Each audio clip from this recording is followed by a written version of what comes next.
Hey everyone, welcome to another episode of Saints in Society. Today is extra special for me because I'm here with my wife, Jenna. We're going to do Pornography Part 3, kind of the wife's perspective, or hearing things from the side of the wife. And so today we're going to talk about Jenna's experience after initially receiving my confession of a porn addiction and what it's looked like over the last year and a half and how she's found help and healing and a greater love for Jesus and understanding of the gospel. So thanks for being with us. Hope you find this helpful. Let's get into it. This is Saints in Society, a podcast with the aim and focus on equipping saints to live in and engage with their society. Through discussion and diving into the Word, we seek to learn how to engage culture in its terms, but not of it. We believe the gospel speaks to all areas of life and provides all the answers we are looking for. So we aim to equip saints with applying the gospel to our lives, living as saints in society.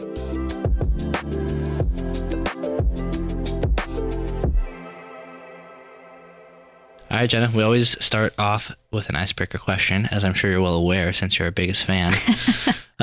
Here's the question. Which of our kids is your favorite? Oh, that's not fair.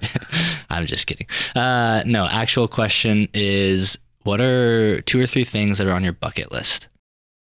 As long as I can remember, hopping a train was on my bucket list. Hopping a train? Yeah, I don't know that I would ever actually do it. Like while it's moving? Slowly. But yeah, you have to hop the train while it's moving. Why was that on your bucket list? I don't know. I probably saw a movie where they did it. And I thought it would be cool to do it. But I would be so scared to actually do that. I don't think I really could. Yeah. And how long do you ride before you just hop back off? Well, you want to be able to get back home, so you can't go too far. You could Uber back home. Yeah. Okay, what else? Probably to visit Europe. Okay. Somewhere. Switzerland. I don't know when I would do that, but okay, maybe someday. Travel Europe. Mm-hmm. Anything else? That's it? Traveling Europe is also on my bucket list. Really? Yeah, that was one of the things I was thinking of. Where would you go? Wherever you went. Oh. Just kidding. I don't know, like maybe Switzerland, Alps, mountains, that kind of thing, but also Italy, Greece, like those places, the Mediterranean, I also think would be really fun. Mm-hmm. So maybe 2 trips to Italy, 1 mountain, 1 ocean. Okay. The other thing on my bucket list is to do a moose hunt. I really want to hunt a moose, shoot Where? a moose.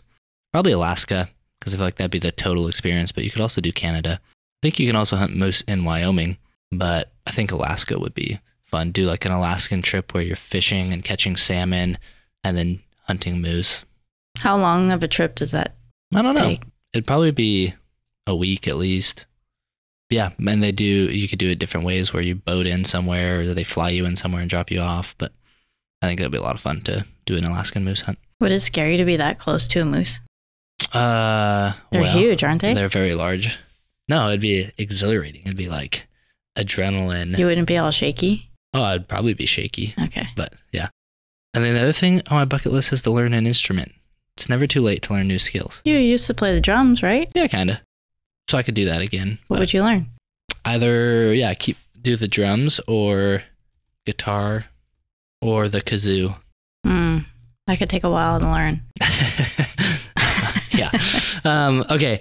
We are doing this podcast, Pornography Part 3, and my wife Jenna is here.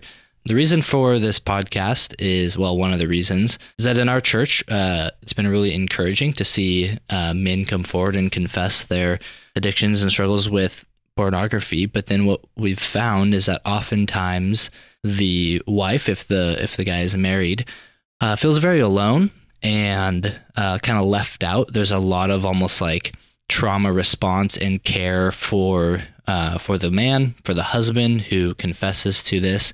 And the wife can kind of get pushed to the side a little bit because of so much focus and attention on the husband. There's also, I think, a shame factor and even like a protection factor. Wives probably don't feel like they can get help because they don't want to expose their husband to, and his issues with their friends or something like that. And so, yeah, I think what we found is that the wife in situations where there's struggles with pornography often feels left out, uncared for, As a church, we've been trying to do a better job of that, but we thought that doing a podcast and hearing from Jenna, the wife's side of the story and her experience from our story would be beneficial and helpful. So if you have not listened to the first 2 episodes that we have done on this topic, Pornography Part 1 and Part 2, then stop right now and go back and listen to those, because that's going to provide a lot of helpful context for our conversation today. About a year and 8 months ago, a year and a half ago, I confessed to Jenna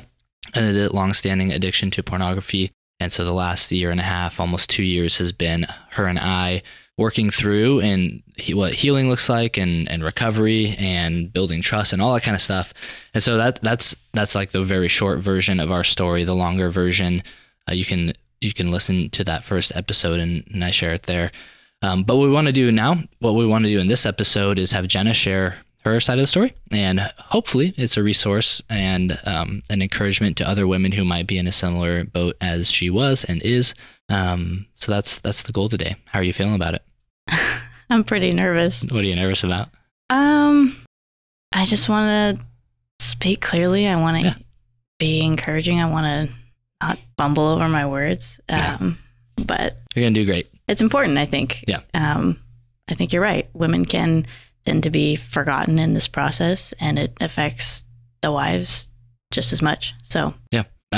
This isn't a question I prepped you on. Won't be the last time I ask you one of those. But so we made the claim that oftentimes wives and women feel left out in this. Did you feel that? What was your experience like after confession, and then what came next? Did you feel cared for and supported? And if so, how? What was your experience like with the care and support after that? Mm-hmm. I did feel cared for. I'm thankful that I wasn't in that kind of stereotype of not being cared for. I think I was pretty naive to how long of a process it was. So I felt very cared for. And with how long that process, my friends, my community continued to care for me. So I think a lot of it is just being honest with your friends and continuing to come back and be honest with them and giving them the opportunity to care for you. But I did feel very cared for. Good. Yeah. Mm-hmm. So let's start with this. What was your initial reaction? So when I shared with you, when I confessed my sin to you, what range of emotions did you experience and go through? What were your thoughts about me, marriage? Kind of walk us through your side of the story from that moment. Mm-hmm. So yeah, you and Rick came over and I had no idea what was happening. And you confessed. Rick kind of helped guide that conversation, but I was really shocked, very blindsided, but like almost emotionless. It was something I didn't even know about you. So I didn't even really know how to respond. I think I was, like I said, emotionless and kind of just confused. Like pornography is not a world that I really understand. I understand it more now, but I didn't understand it at all. And so I was confused. I didn't really understand the severity of what you were confessing to me either. So yeah, it was kind of a lot of just silence. And that lasted for maybe a day. I think after that, we started talking more. The door was kind of left open for me to ask any kinds of questions, which they did come, because in the beginning, I didn't really know what to say. I was sad to see you so broken down. But I didn't really understand all of it. And so as I kind of started asking more questions, and questions now that I probably didn't need to know the answers to, but you were very willing to answer whatever I wanted to ask. And as I kind of started to understand the world of pornography more and more, I became pretty angry with you, felt a lot of hurt and betrayal and sadness, really lonely, but anger. And so, yeah, I mean, that lasted for a while. We talked for what felt like 2 weeks. I mean, it was a long time of just kind of clearing everything out, but it was super necessary. Yeah.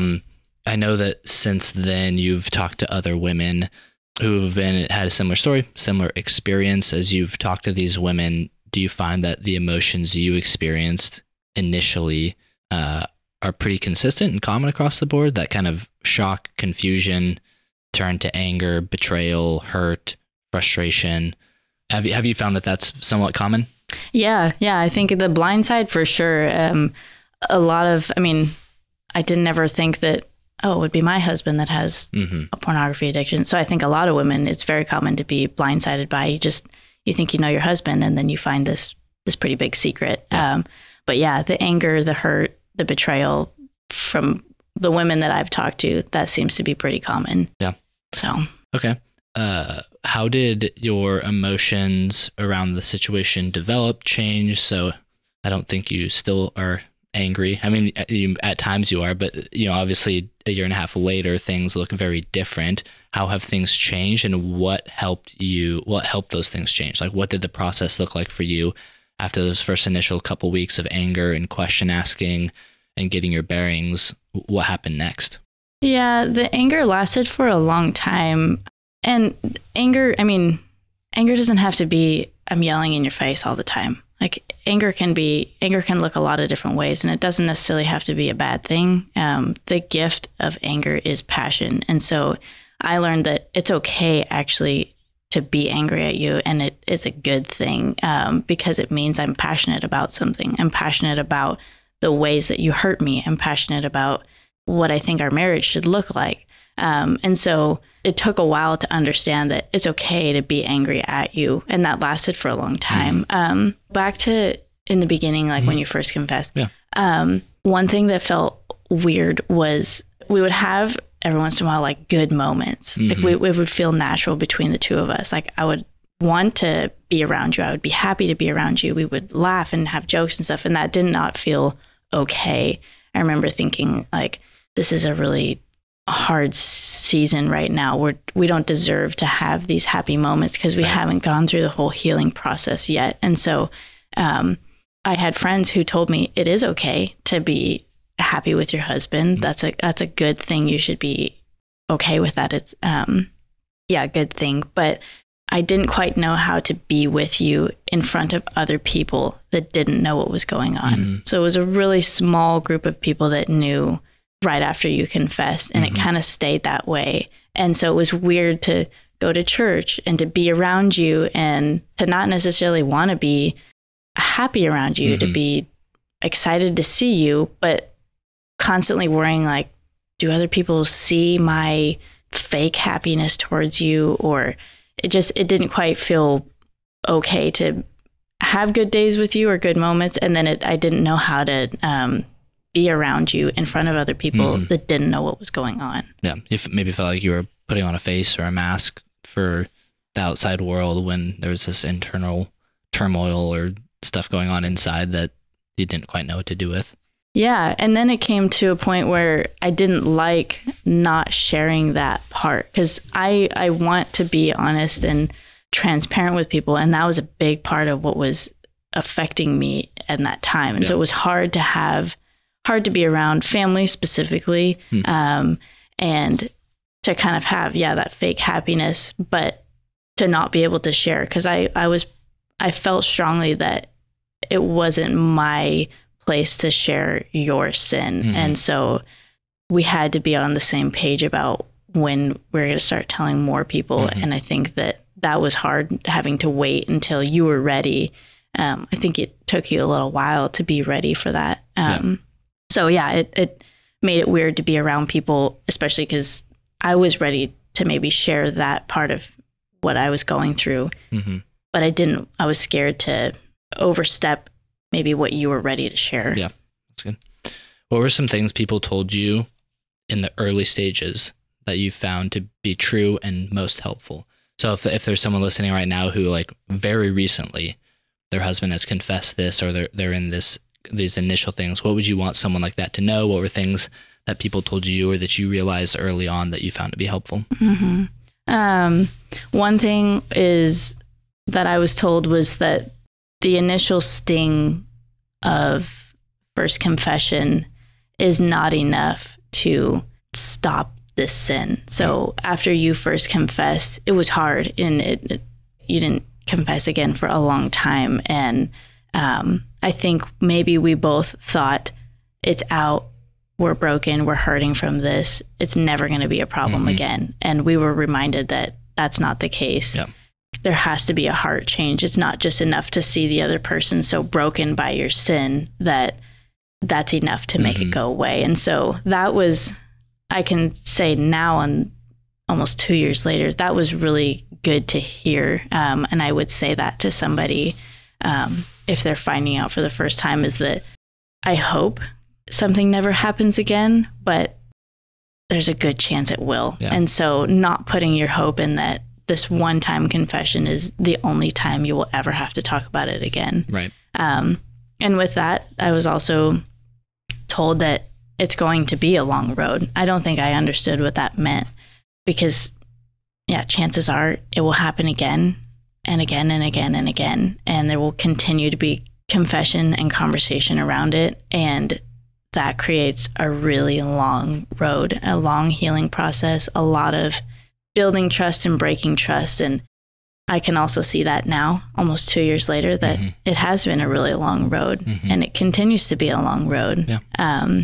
And so I would share that. And I think too, it's probably worth coming to terms with, this might be a part of your marriage for the rest of your marriage. Again, I hope it doesn't ever come up again in your story, but I think I've had to get to a place of, this is a part of our story, and it probably will always be an ongoing conversation, maybe more sporadic, but I still have to check in on you. And it might always be that way, and that's okay. Yeah, we talked about this in one of the previous episodes, but, addiction, creating a pattern in your brain of the same thing over and over and over again becomes so natural that it's really difficult to break that. You can't expect a 10 to 15 year addiction to just change in a month or two. There's a lot of adrenaline and a lot of kind of external secondary motivators in those first couple months because of how much your wife is crying and how bad you feel, and now everyone knows, but that fades, and you're just neurologically, you slip back into the same patterns. And so, for the wives to know that our hope, our prayer is that it never happens again.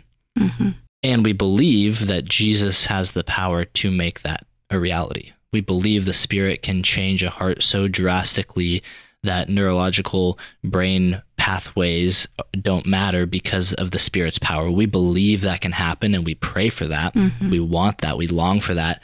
But we also pair that with a caution to say, okay, even if we pray for that, we hope for that, and yet even if that doesn't happen, here's how we're going to continue to walk forward with that.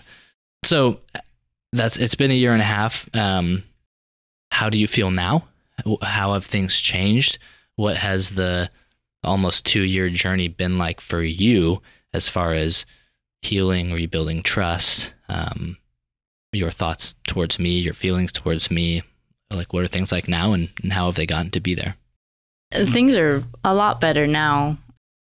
I think the last 2 years has been a lot of holding each other accountable, a lot of bringing community into that. And community can look really small in this too. So for me, it was having 1 or 2 people that I was really needy with. And that's what I would encourage any wife going through this is, it's okay to be needy with your people. Because chances are you're going to have to come back over and over and over, and trust that they will continue to show you grace. Because I think there was a point for me that I felt maybe shame about coming to my friends over and over, like they're going to see me differently. They're going to see my husband differently because this is still an ongoing thing in our marriage. But over time, you trust that they don't see your husband differently. They don't see you differently. So that's what has been most helpful for me, is having 1 or 2 people that I could also be really honest with too.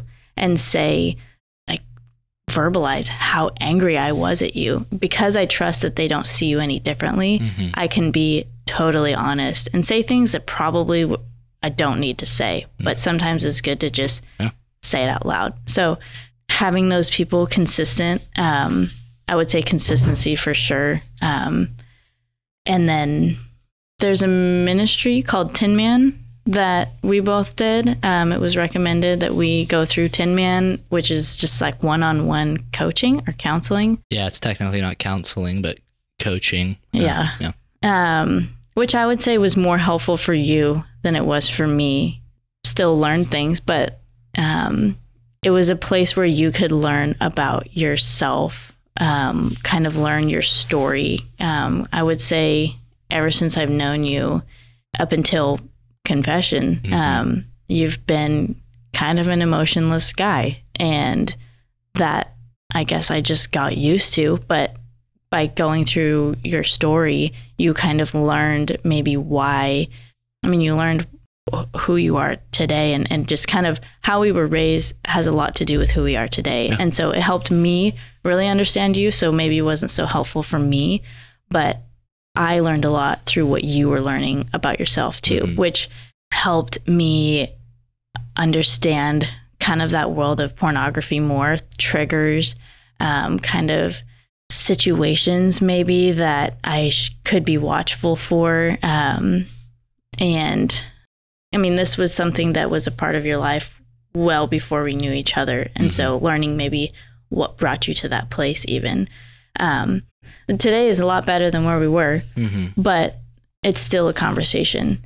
Not nearly as often, but there are still times where there's confession. And sometimes it almost hurts more now because it's been such a long road that it's frustrating that it's even still a conversation to be had.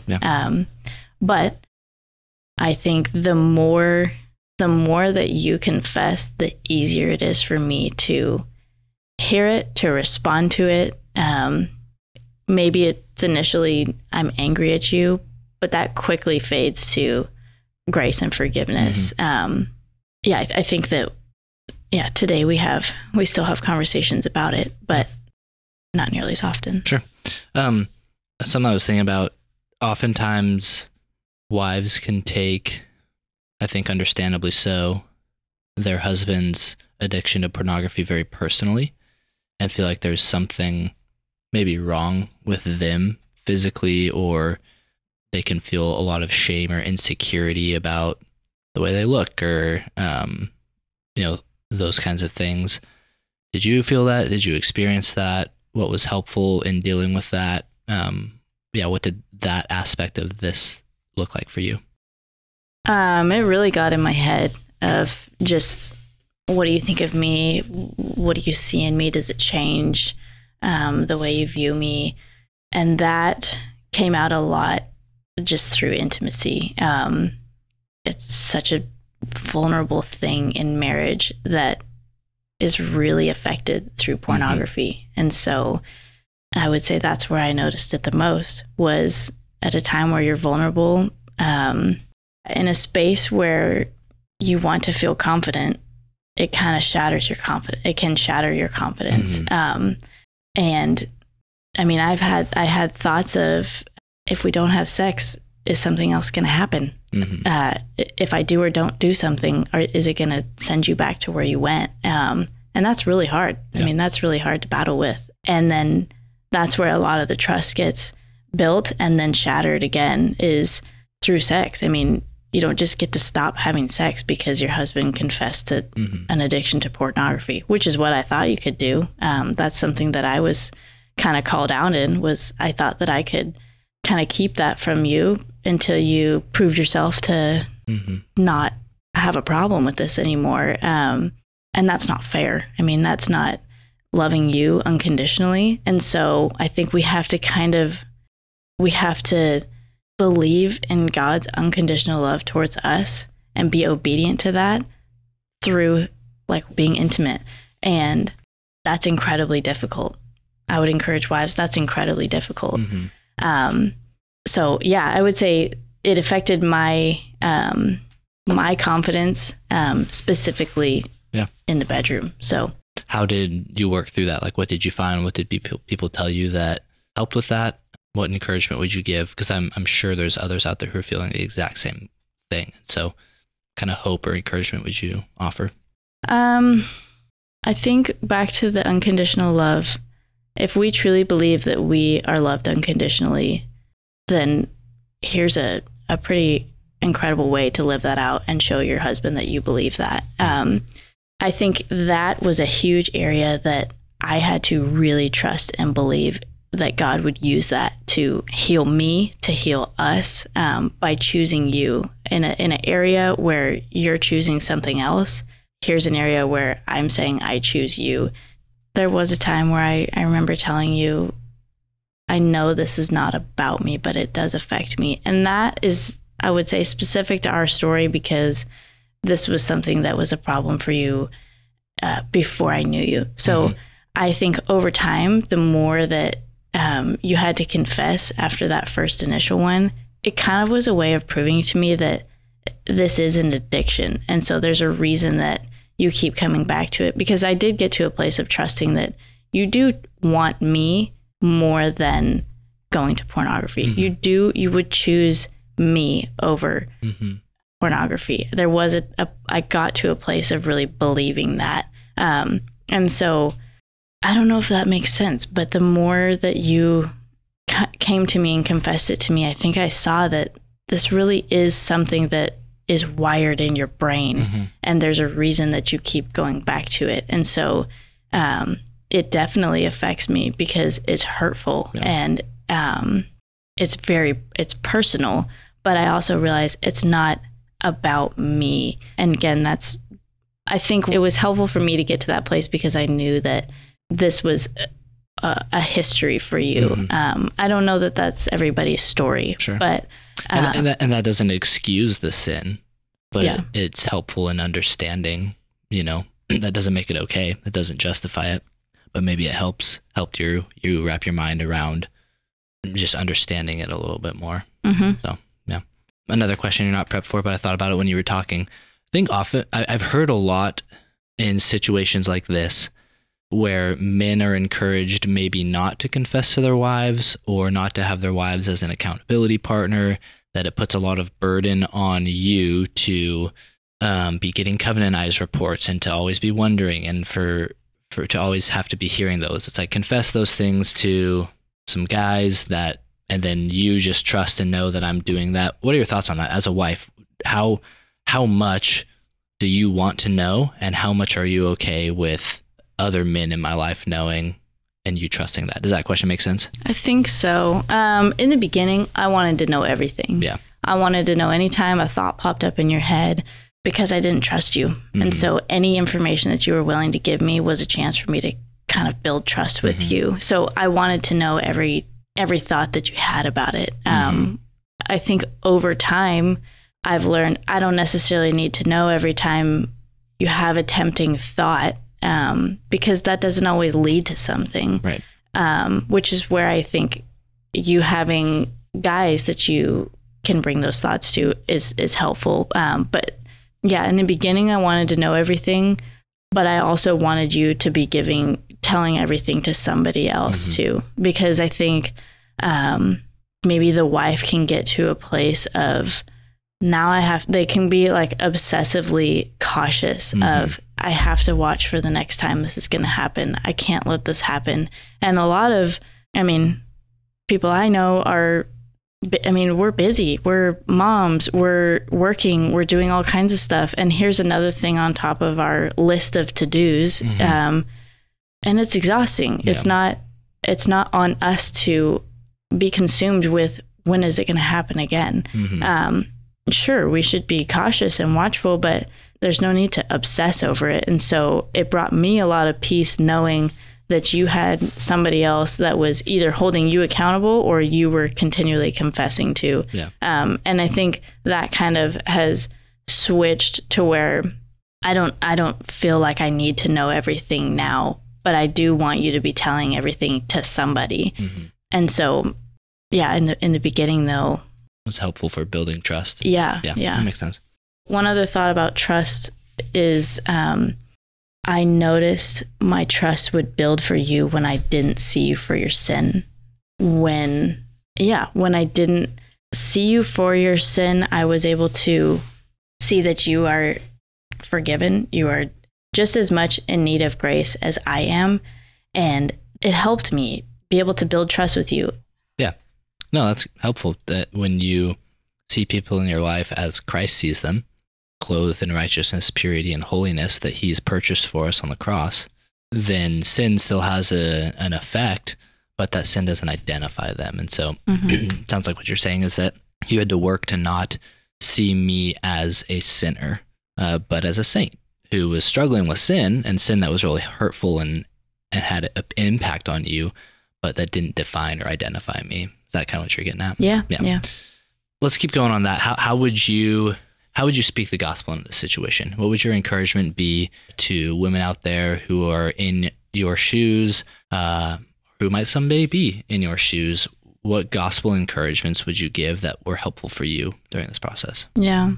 Well, first I would say your husband is not God. It can be easy. I mean, if you're in this situation, it's incredibly hurtful. I get that. But your husband is not God. And I would say there's a real freedom in believing that because of Christ's life, death, and resurrection, we can be fully satisfied in him. He loves us perfectly because our husbands can't. With that too, I hope that you can find peace in knowing that Jesus felt hurt and betrayal as well. He understands those emotions. He felt anger and sadness. And so it's okay to feel those things. And I hope you find peace in knowing that Christ experienced those same emotions. He understands. And there's grace. There's grace for you. There's grace for your husband. And it might be hard to extend it, but this could be a really great time to start practicing extending grace towards your husband. If we really believe that we are shown grace, what better time to live that out and to extend that towards your husband? He needs it. Our husbands need to be shown grace in this season. It is a hard place to be for them too. Chances are they've been living with this secret for a long time. There's a lot of shame involved. And so, yeah, they need to be shown grace just as much as we're shown grace. And then I think too, along with just not seeing your husband for your sin, understanding that you sin as well. It could be easy to see this, and I did this. It's easy to see this as your big sin and to not be able to recognize our own sin. But we also sin. And so it could be a pretty humbling time. There's freedom in confession. Something we did that I think was helpful, and we've gotten out of this practice, but I would encourage couples to do it, is have a night of the week that's like a family meeting where we would share celebrations, confessions, and then a challenge for one another. And, I think from the husband's perspective, confessing something like pornography feels like a really big sin. And when your wife is like, yeah, well, I had a bad thought about my friend today, it's kind of like, okay, And so I found it helpful. Part of that's on the husband to be like, hey, all sin is equal. You are not worse. You're not a worse sinner than your wife. But I think it's also helpful to encourage or challenge the wives to really be keenly aware of their sin and be willing to share that with their husband. Not as like a comparison game and, well, you think your sin's bad, look at my sin kind of thing. But in the practice of confessing sin in our hearts and our lives and throughout the day, both to one another, is really helpful in creating an environment and then in a marriage where that's accepted and welcomed and free. You're free to do that. I thought that was helpful because initially it was like, okay, Jenna could confess that, she got mad at one of our kids, but it's like, who doesn't, Yeah. Whereas the things I have to confess are this bigger issue. So I think that's helpful to hear. And it's kind of hard to learn to recognize your sin, I think. But yeah, through confessing to one another, it also does, I think it helps remind me, it kind of knocks me off of my pedestal of maybe my sin isn't an addiction to pornography, but I still sin. And so I think it humbles me to not pride myself in, well, I don't have this big sin, but it almost kind of normalizes things for everybody in that we all sin and we all need grace and we all need forgiveness, and we're given that through Christ. So yeah. How would you say personally your understanding of the gospel and your love for Jesus has grown or changed over the last year and a half? At the end of the day, he's my ultimate satisfaction. I love you.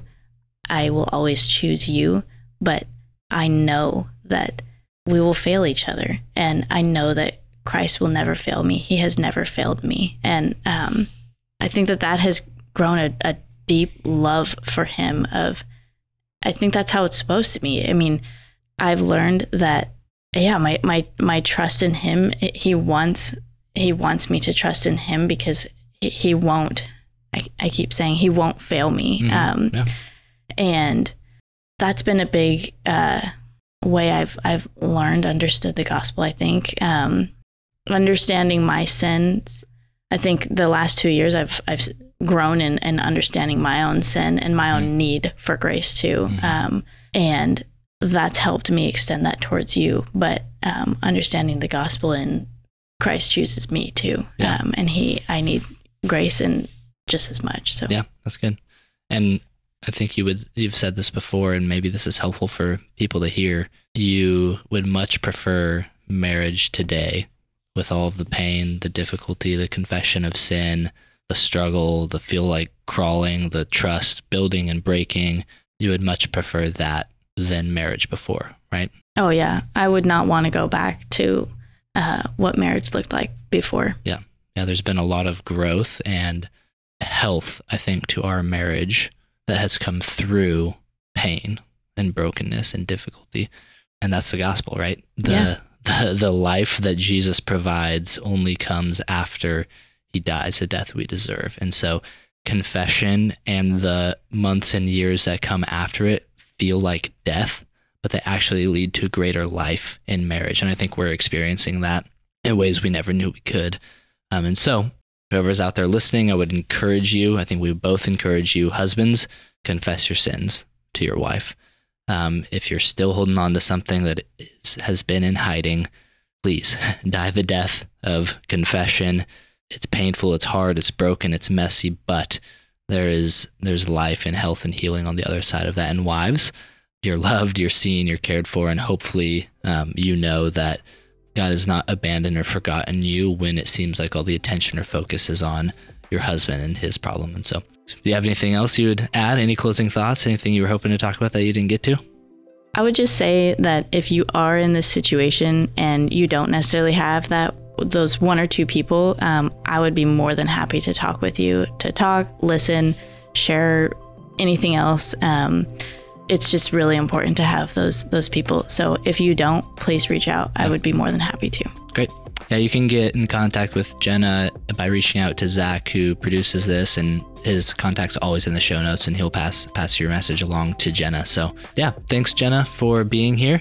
Thanks for sharing, and I know you were nervous, but you did a great job. So and thank you all listeners for tuning in, for sticking with us. Hope you found this helpful, beneficial, and encouraging as we talk about something that unfortunately I just don't think gets talked about a lot. So we'll catch you next time. Saints in Society.